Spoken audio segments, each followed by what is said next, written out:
coming up in this episode. Not even the religious structure given by God himself could reconcile people to him. He entered the most holy place once for all time, not by the blood of goats and calves, but by his own blood, having obtained eternal redemption. Jesus' one sacrifice completely removes all the sins of all his people. No further sacrifices are required. Nothing needs to be added. You do not have to depend on your performance, your spiritual effort, your self-denial, or your religiosity. These will not and cannot liberate you from sin. Only Jesus can do this for us.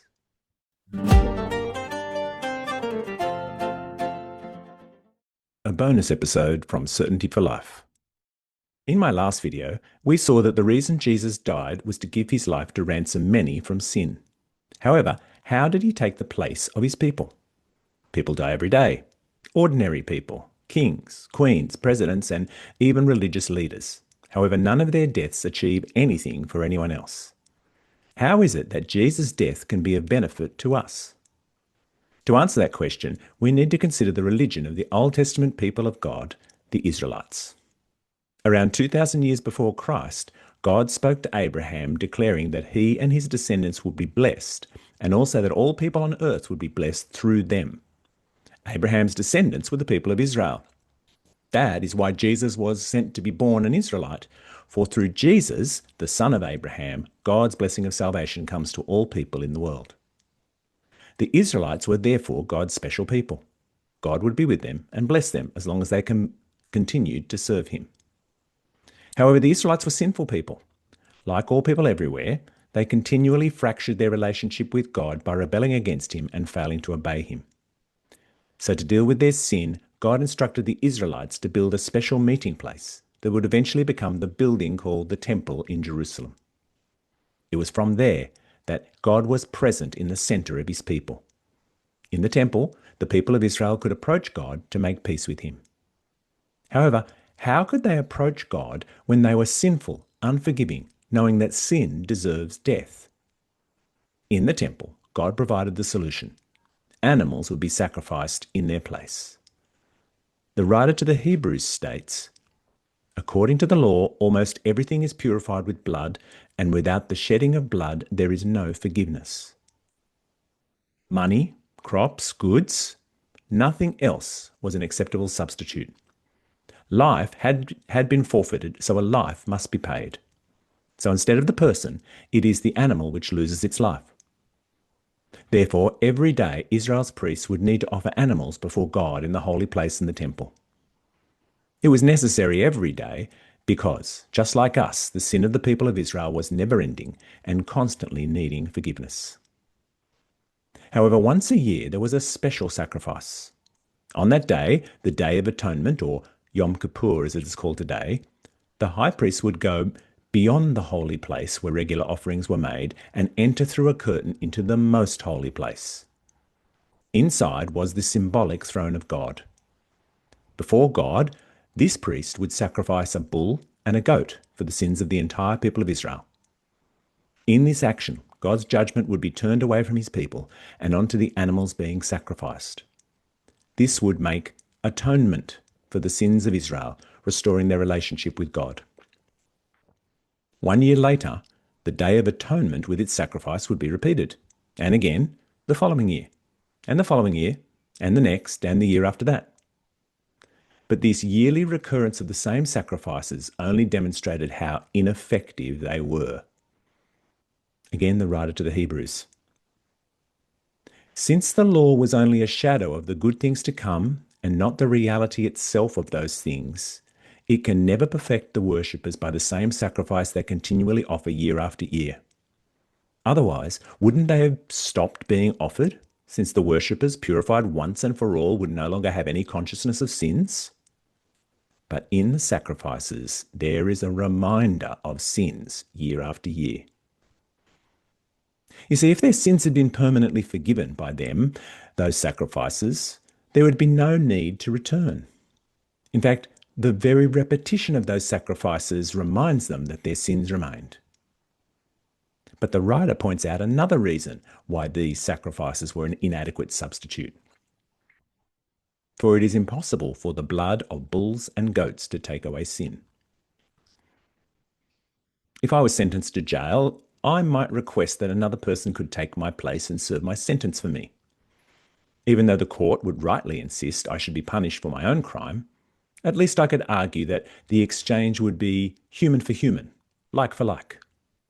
However, what if I suggested my dog take my place in jail? Now, don't worry, he sleeps all day anyway and would probably get more exercise there. The judge would rightly mock my suggestion. Love my dog as much as I do, humans and animals are of a qualitatively different order. We are not an equivalent swap for one another. The lives of bulls and goats on the Day of Atonement can never substitute for those of humans. No matter how many times they are offered, they will not pay for sins. Yet, this was the religion established under God's direct and exacting instructions. If any system should be successful in reconciling people to God, it should be this one. But it did not matter how meticulously the Jewish people offered their sacrifices, observed all the laws and restrictions, and celebrated all the required festivals. Not even the religious structure given by God himself could reconcile people to him. So, what was God's purpose in establishing such a system? It served as an earthly copy and shadow of the heavenly things. Hebrews chapter 8, verse 5. The very function of the temple with its priests and sacrifices was to point to a greater reality. Like many others, as a child, I constructed many airfix kits, model planes, ships, tanks. All of them were scaled-down facsimiles of the original. As faithful copies, I could look at them and see the details of the actual object.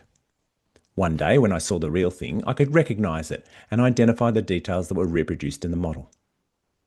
However, it would be a mistake to expect my 1 in 76 polystyrene Sherman tank to fire a 75mm shell or to offer any protection in the event of an armed invasion. The earthly temple was a model in the same way. It functioned to prepare the world and direct our attention so that, when Christ arrived, we could recognize him and understand what he came to do.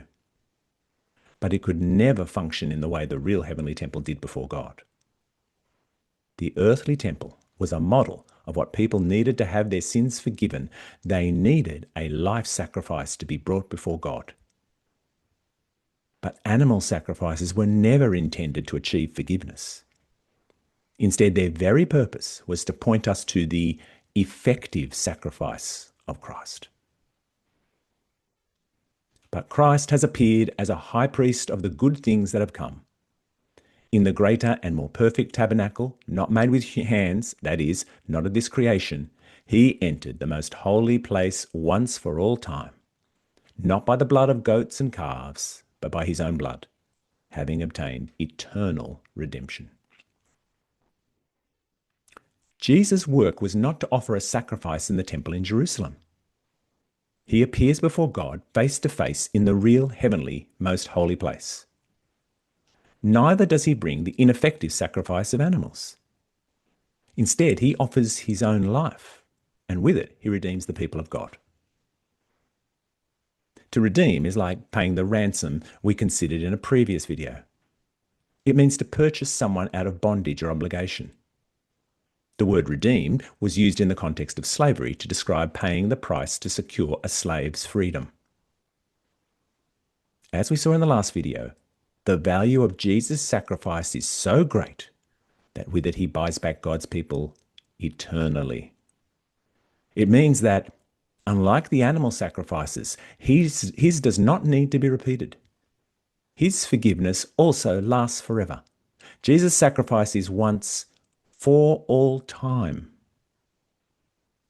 But there is another way in which this is a once-for-all sacrifice. Every priest stands day after day ministering and offering the same sacrifices time after time, which can never take away sins. But this man, after offering one sacrifice for sins forever, sat down at the right hand of God. He is now waiting until his enemies are made his footstool, for by one offering he has perfected forever those who are sanctified. Jesus' one sacrifice completely removes all the sins of all his people. No further sacrifices are required. Nothing needs to be added. Nothing more needs to be done. Jesus has achieved the perfection of his people. Do you see? They are already sanctified. The sacrifice Jesus brings is made once for all sin. His work is complete. Once for all time, once for all sin, Jesus offers complete and perfect forgiveness. Childhood leukemia is a devastating illness. It is a terrible burden for the still growing child and the parents who love them. However, while as recently as the 1960s it was uniformly fatal, now there are a broad range of effective treatments. Now over 90% of treated children go into remission. The illness fades into the background. More significantly, most children with leukemia are actually cured. Now, cure is one better than remission. It means not just the slowing of the illness and not even merely a postponement of death. A cure means these children will live just as long as those of the same age who never had leukemia. It will be as if they never suffered from this cancer. It is such a wonderful benefit of modern medicine that someone can contract such a vicious disease process as leukemia while they are still growing, but then to have it combated so effectively that it has no long-term consequences on their physical health. It is astounding that such a reversal could be possible. Yet what Jesus accomplished in his death is even greater. For sin is a disease that kills everyone affected by it, and that is every human being. Sin is a guarantee of spiritual death before God. Yet the intervention of Jesus, the application of his sacrifice to a person, will produce a definitive cure. They receive a total spiritual cleansing. So conclusive a cure for sin that it never has to be done again. So complete that it grants to the sinner a life with God as if they had never sinned. One of the 4th century church fathers, Athanasius, wrote, "No one else but the Saviour himself, who at the beginning made everything himself out of nothing, could bring the corrupted to incorruption. For no one else but the image of the Father could recreate men in God's image. No one else could make the mortal immortal. Since the debt owed by all men had to be paid, for all men had to die, he came among us. After he had demonstrated his deity by his works, he offered his sacrifice on behalf of all and surrendered his temple body to death in the place of all men." Grasping this truth will truly set you free. You do not have to depend on your performance, your spiritual effort, your self-denial, or your religiosity. These will not and cannot liberate you from sin. Only Jesus can do this for us. When he applies his sacrifice to our account, we will be cleansed from sin and perfected for all eternity, at peace with God, prepared to meet him without shame. In the last video, we saw that the value of Jesus' life can ransom us completely from judgment. In this video, we have seen how the quality of Jesus' sacrifice means we can be forgiven for all time. In the next episode, we are going to consider how Jesus can apply his ransom and sacrifice for us before God.